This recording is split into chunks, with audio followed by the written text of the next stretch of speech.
Okay, so causes of metabolic alkalosis. So it's anything that causes a hydrogen ion secretion in the urine, or that bicarb is going to be reuptaked or created. So some examples of this, which I would remember, would be loop diuretics and also thiazide diuretics. Also something would be vomiting and acid use, or if the aldosterone is too high. So I would make sure that I knew the causes of metabolic alkalosis, metabolic acidosis, the hagma and the nagma, and then the respiratory causes as well, because I know that's important for your TBL, and then also it makes the test really easy, or it makes it easier. So if you get a question and it's saying like blah blah blah patient, they took a bunch of loop diuretics, they started feeling bad, maybe they vomited a few times, your brain should be keying you in that it's a metabolic alkalosis before ever looking at the pH or CO2 or bicarb. And I'm pretty sure that there might be some just straight up questions that doesn't even give you the pH, CO2 or bicarb, so you need to make sure that you know these in case it's asked that way.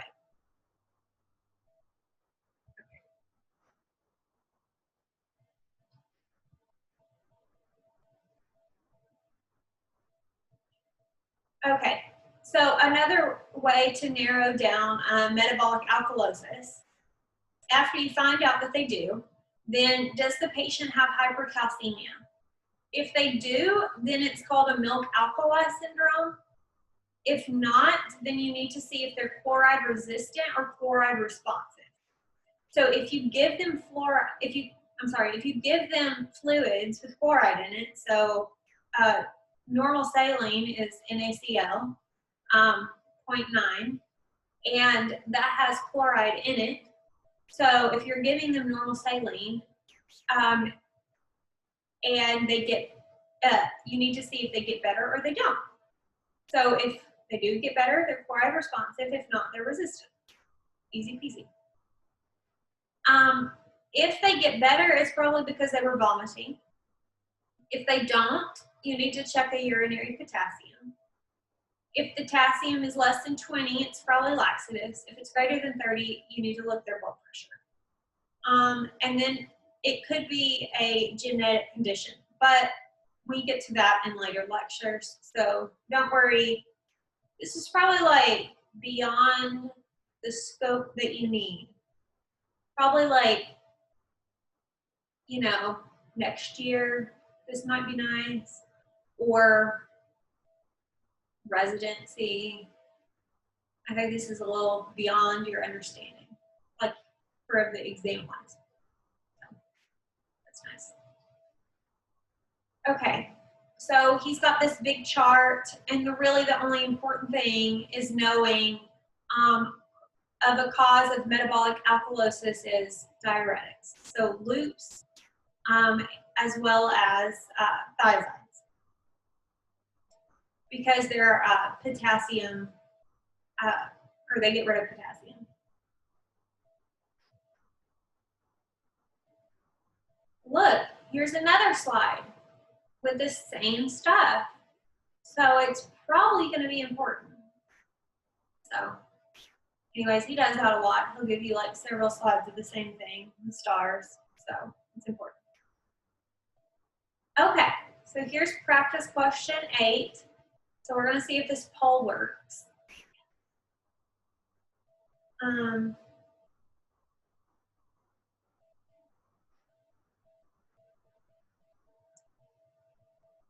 So only do the first question in the poll. I accidentally put all 3.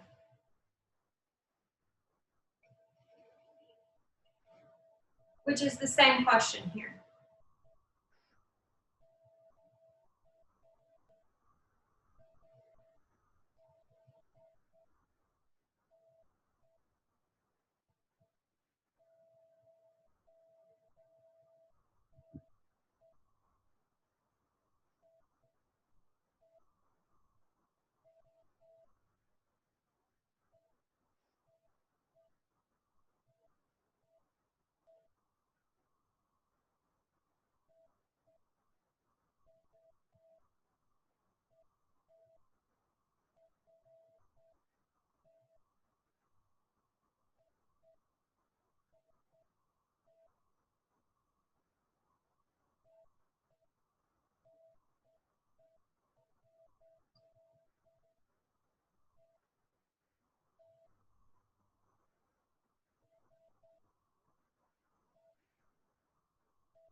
I think if you click on it, Ben, you should be able to give me an answer.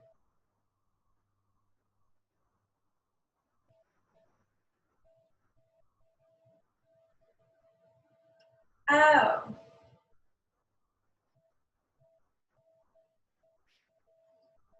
Okay, let me see if I can fix it.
Okay, so basically, just put whatever you want for the other two. Just answer question 1,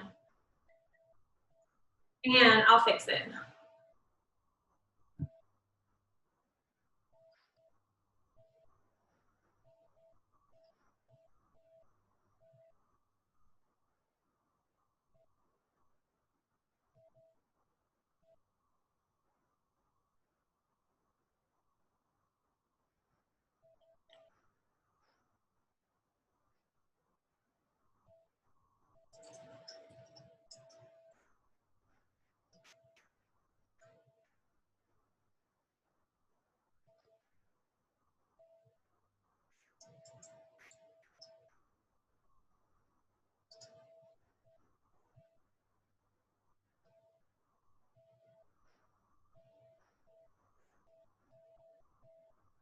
Okay, I'm gonna go over it in like 20 seconds.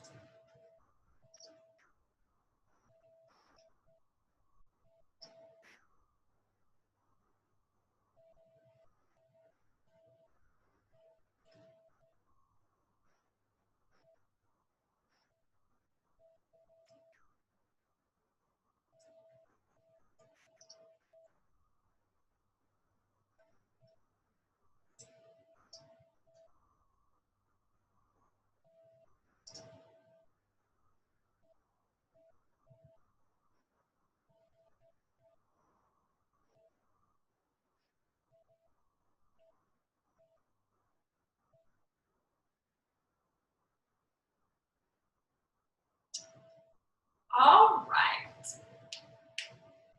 So here are our results, and now we'll go over it.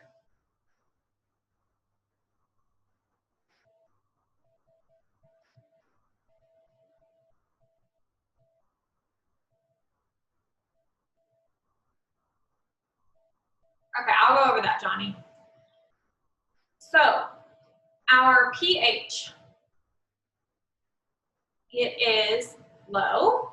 So we have an acidosis of some sort, first off. And then our CO2 is normal range, and our bicarb is low. So this is acidotic, and we don't have a lot of bicarb. So we're going to be at a metabolic acidosis to begin with. So when we go from metabolic acidosis, then we've got to now do Winter's formula, which I'm going to type below just so that we remember. So that is our PaCO2 minus 1.5 times our bicarb plus 8, and then plus or minus 2. So Our CO2, sorry, this is supposed to be equals. Let's type it wrong. So we have 1.5 times our bicarb. So our bicarb is 18. So we've got 18 times 1.5 is 27, plus 8 is 35. So that's going to be 33 to 37. Okay. So now we need to look at our CO2. It is within the range. So we know that we don't have a secondary issue going on. So now we've got to figure out if we've got a nagma or a hagma. So we're going to take our sodium, which is 135, minus chloride, 110, minus bicarb of 18, and that gives us 135 minus 10 minus 18, that gives us 7. 7 is less than 12. So if it's greater than 12, we're going to have a hagma, but it's less than 12. So now we have a nagma. So our 50% who chose nagma would be correct. And so if it's above, so Johnny, so if it's above 12, then it's a hagma, high anion gap. If it's below 12, which our example is, then it's a normal anion gap. So metabolic acidosis, nagma. And so now with a normal gap, we're going to then do a urine anion gap. But since we're not given that urinary data, we're not going to worry. Okay. Are you good on that?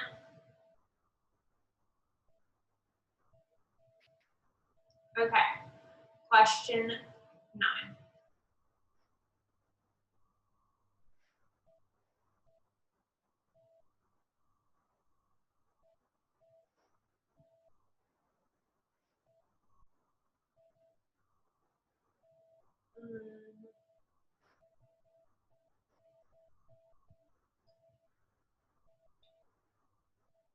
Here is question 9.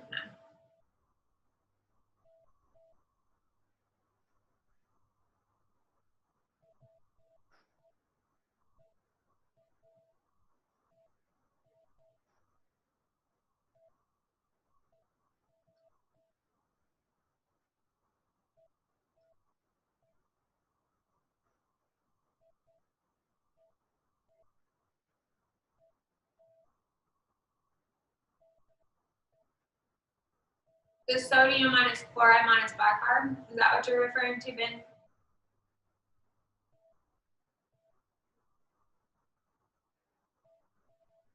Yes, that's the formula for anion gap.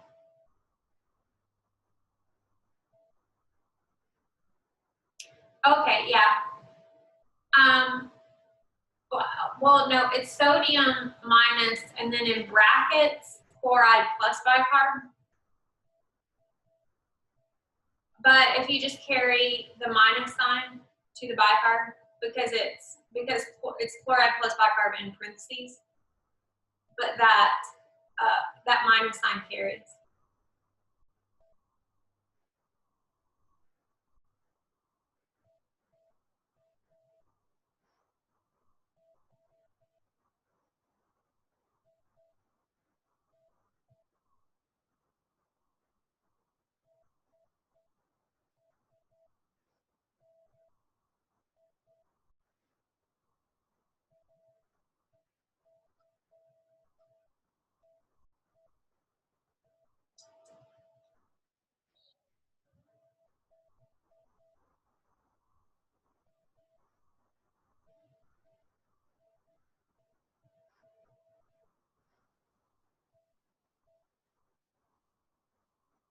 Hey Kevin, we're doing a practice question and I have a poll that you can answer it in.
All right. I think that's all of you guys. So I will end our poll. So we have mostly acute respiratory alkalosis. And I think that is correct. So we'll go over it real quick. Okay, so our pH is high, so we know it's alkalosis of some sort. Our CO2 is low, and then our bicarb is also low. So since our CO2 is low, so we have low acid, that makes sense for it to be respiratory alkalosis.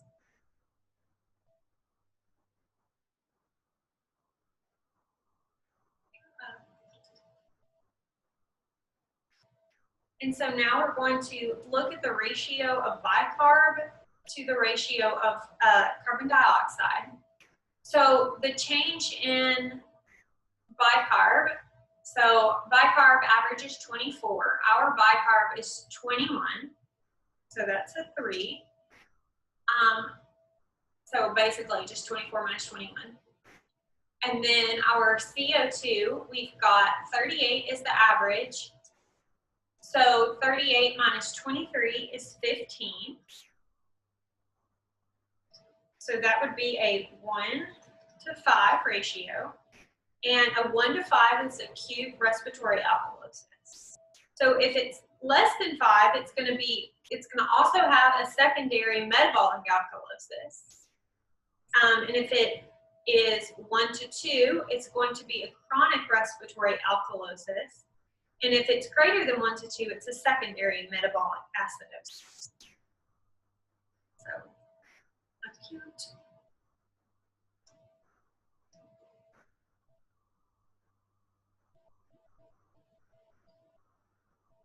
Okay, and here, oh, sorry, I didn't share the results with you guys. But there's your results. Okay, so we're going to now launch poll 3.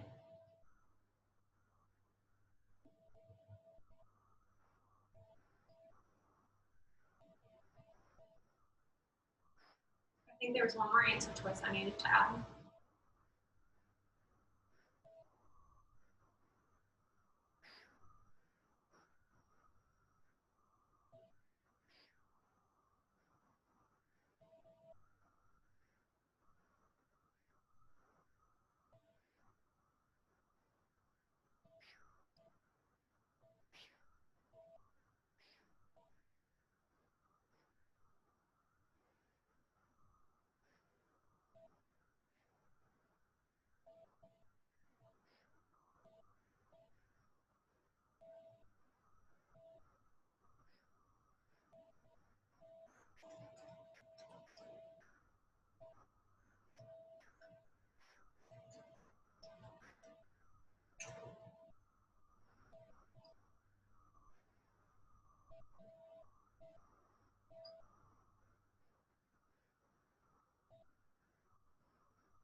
We have 3 people who have answered so far. I'll give you a little bit more.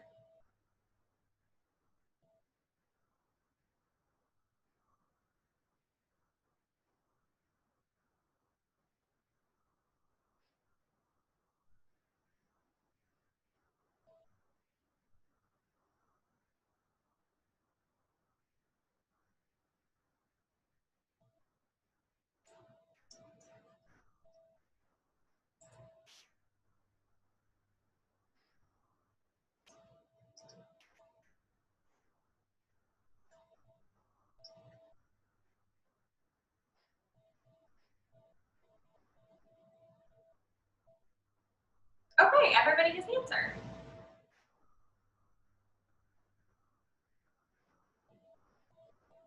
So everybody put metabolic alkalosis.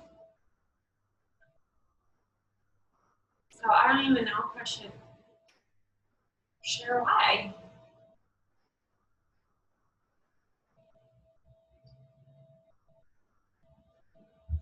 So here, so we've got high pH, high CO2, and high bicarb. If we plug it into our formula, we get 40.8 to 44.8.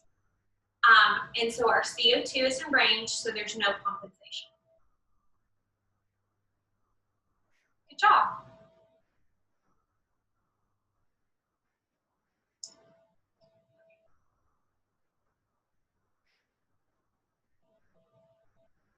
So he puts a star by this slide about the H&P. And this is just some like good things to memorize. I would definitely memorize this for the TBL. Oh, the ratios. Yes, actually, let me show you this real quick. I wish I had it twice on here. I probably should have put it twice.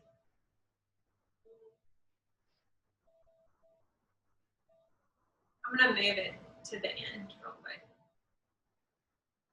So don't worry. Okay, so the ratios, they're all right here. Yeah.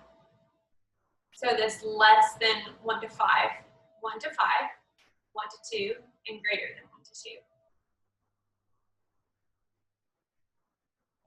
Yeah, I didn't have them memorized. I just was reading off that. So I cheated too.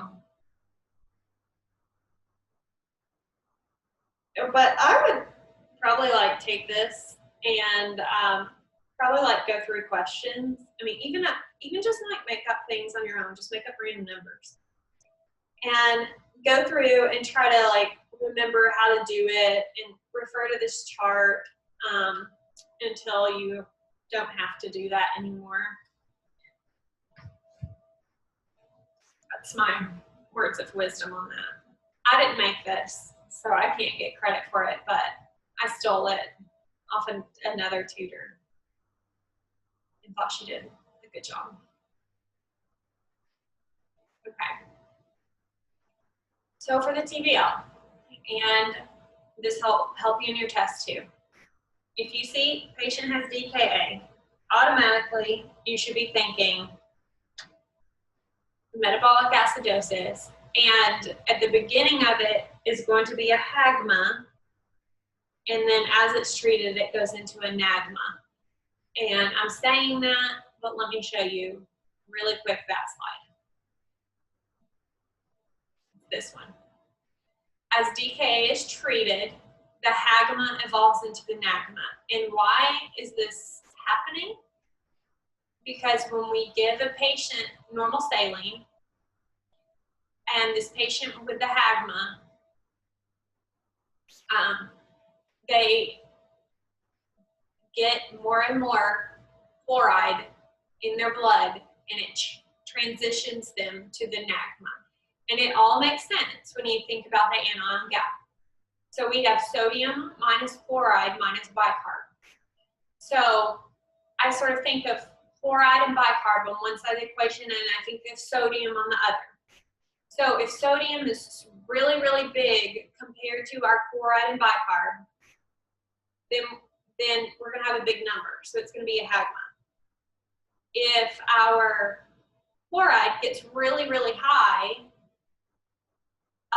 great to a large proportion versus the sodium, and the sodium stays the same, then that is going to lead us to have less of an anion gap. So we're going to have a NADMA.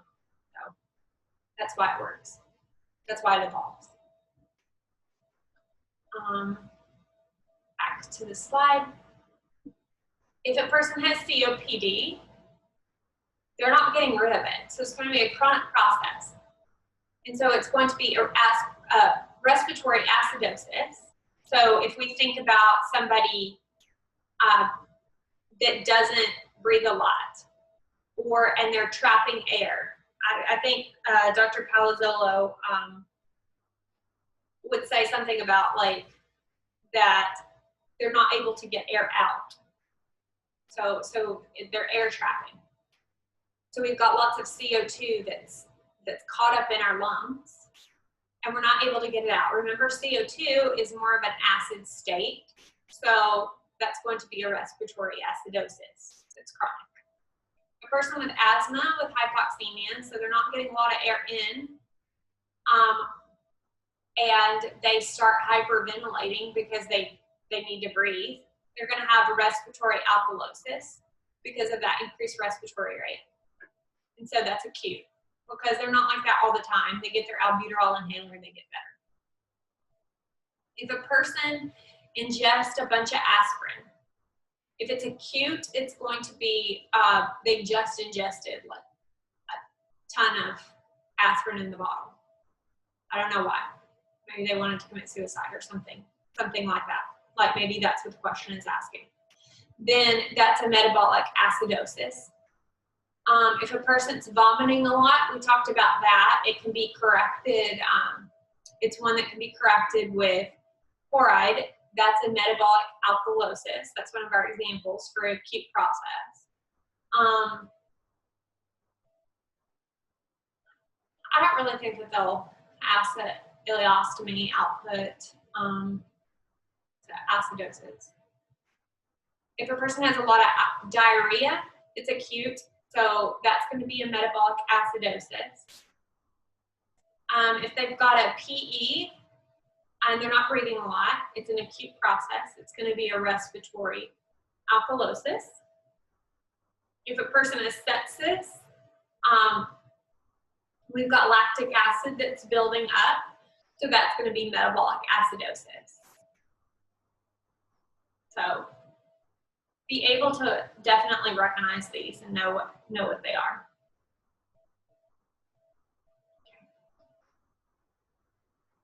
Here's some more examples, and it's basically, I'm pretty sure, like the same ones. So just make sure that you know these.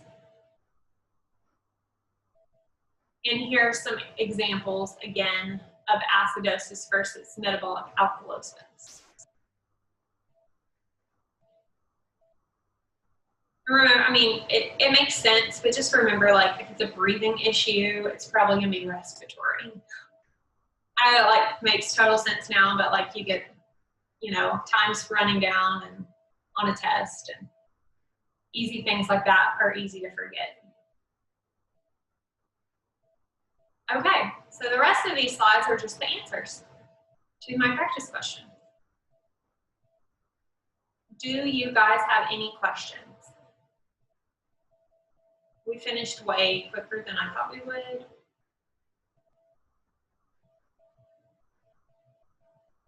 Yes, I posted this PowerPoint and I updated it because I changed some variables on my Google Drive that should be posted on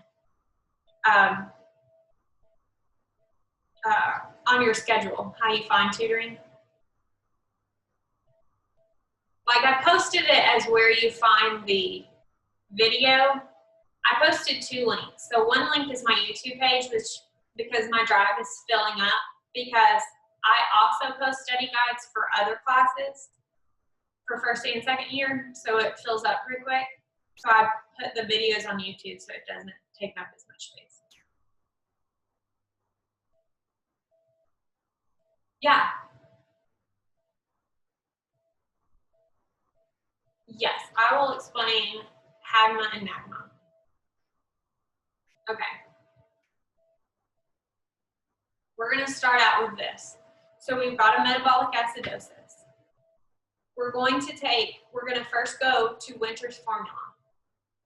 And you know how we found them. Okay, a metabolic acidosis. How we found that. Let's start from the very beginning. We have a low pH. And we're going to have a low bicarb because bicarb is basically base. So we have low base. So we're going to have a metabolic acidosis. So we put this into Winter's formula, and regardless of the answer that we come out with, we're going to either have, if it's less than expected, we're going to have a secondary respiratory alkalosis, and if it's greater than expected, our CO2, then we're going to have a secondary respiratory acidosis. So after we're done with that, now we're going to look at our anion gap, and that's of our serum, our blood. So we're going to take our sodium, whatever it is in the stem of the question, minus our chloride, minus our bicarb. Oh, and also to note, in the questions that they give you on the test, I'm going to repeat this, well, two things. I'm going to repeat this for the people that were not in my first tutoring session.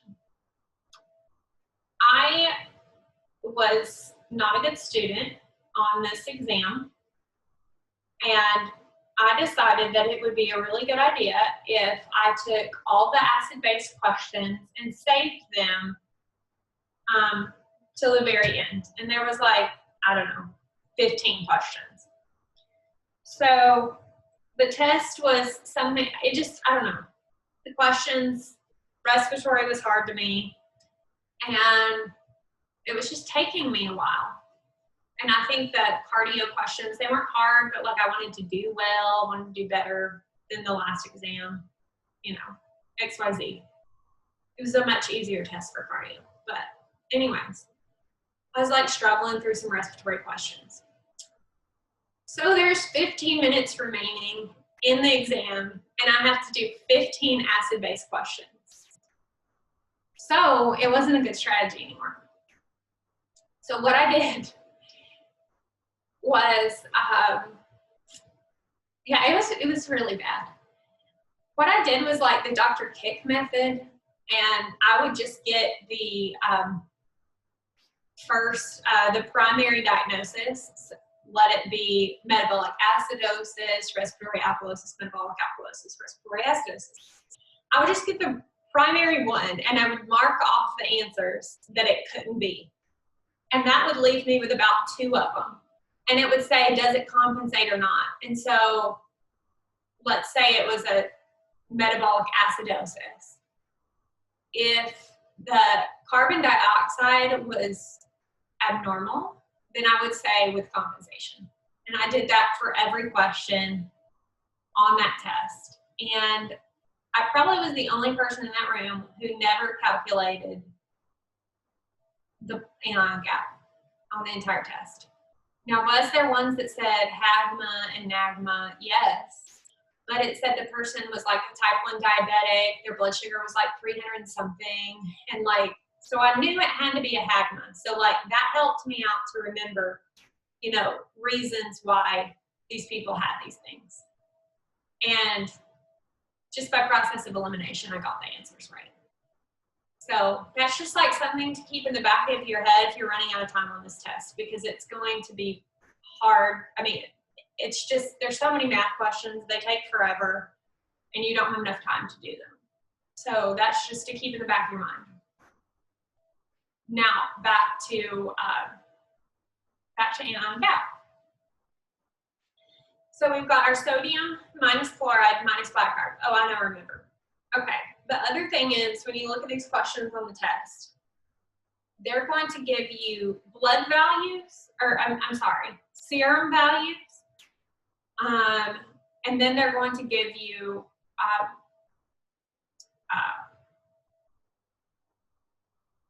like blood gases values.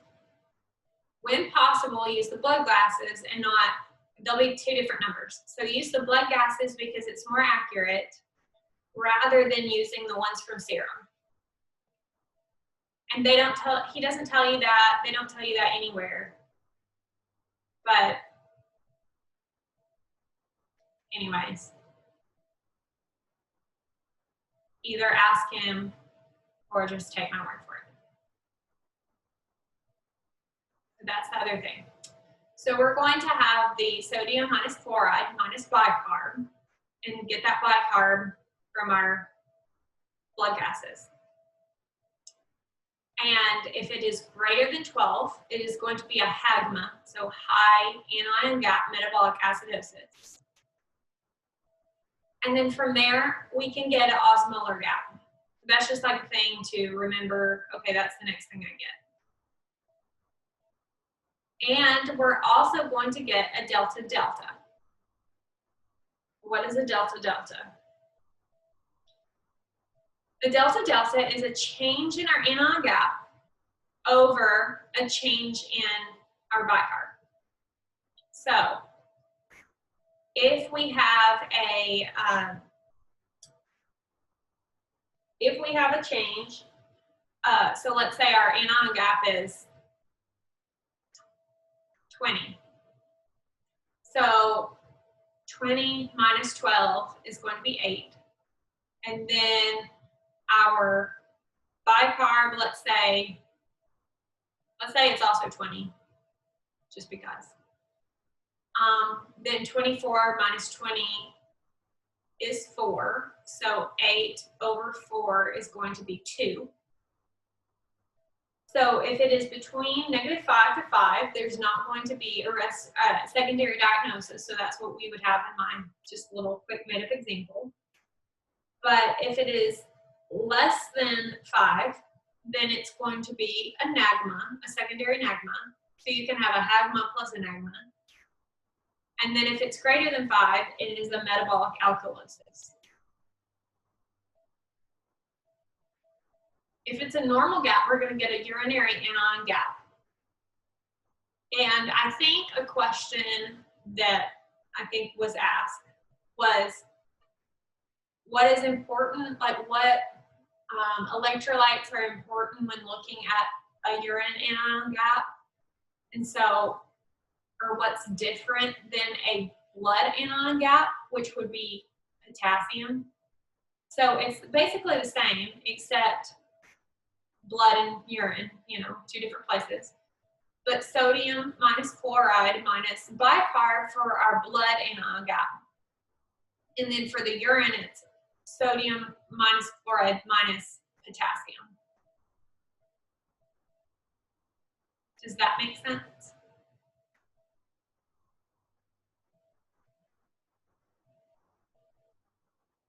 Okay. Does anyone, and then, well, let me throw this out here too.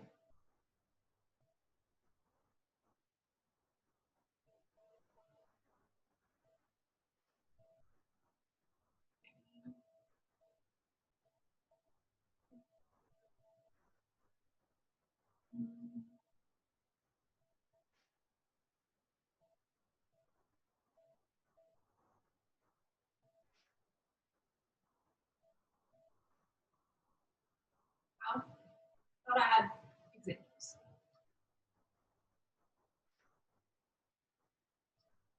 Causes, here we are.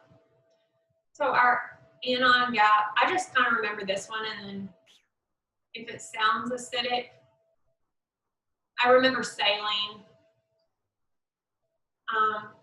for normal anion gap, but mud piles is the causes of HAGMAs. So I remember that too.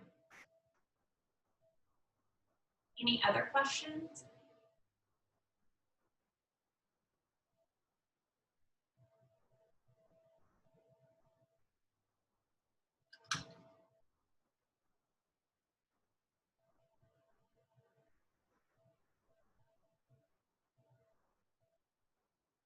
Any questions about any other class?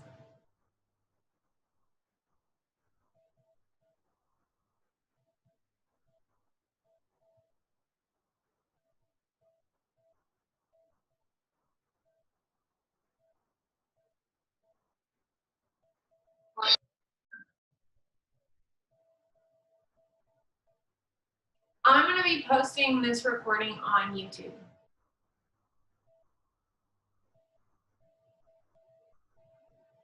Yes, the gap number. Anion gap. I'll post a link on my drive. It should also be on the delta. Yeah, I can do that. On if you, I've told this to people. If you Google my name, you should be able to find it. My all my videos from tutoring and just a few more things. But I think if you look at the schedule, you'll be able to. I post my drive and I post the YouTube link, so you should be able to find it there too. Okay, delta.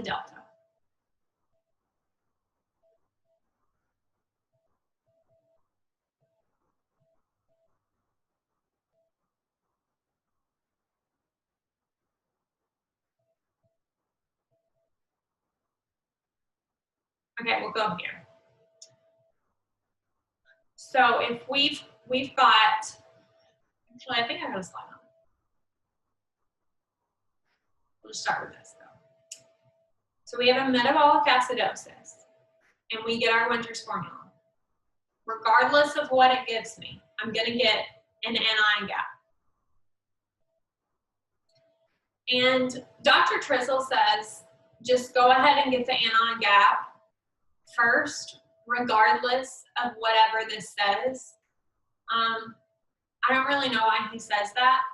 I would probably only get an anion gap if it's a metabolic acidosis, but he probably has a reason why he said that one time. But basically, if you have a metabolic acidosis, you get an anion gap.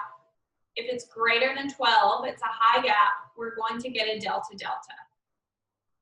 So a delta is going to be our change in our anion gap.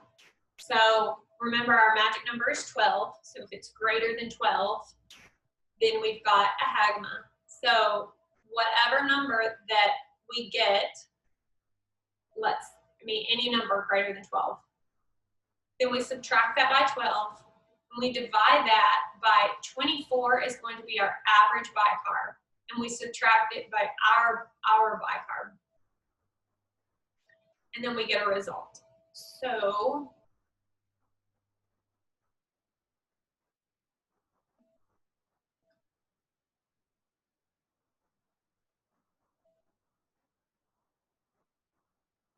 let's see.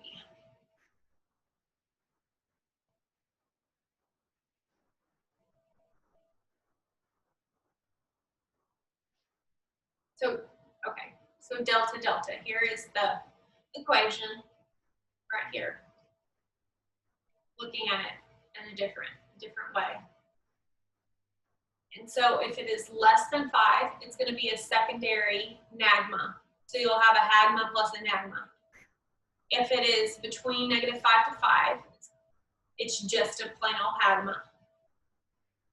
If it is greater than 5, it's going to be a secondary metabolic alkalosis. So you'll have a hagma plus a compensated metabolic alkalosis.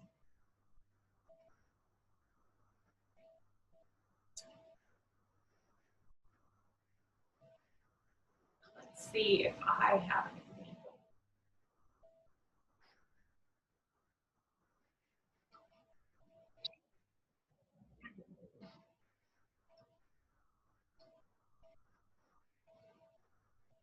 I think I did one. Oh, here's one. Right here. Practice question number 5. So we calculated and got our anion gap of 72, so really high. 72 minus 12 divided by 24 minus our bicarb of 18. And that 24 came because that's the average of 22 to 26. So we get a 60 to 6. So that's going to equal 10. So we're going to have a hagma plus a metabolic alkalosis. Does that make sense?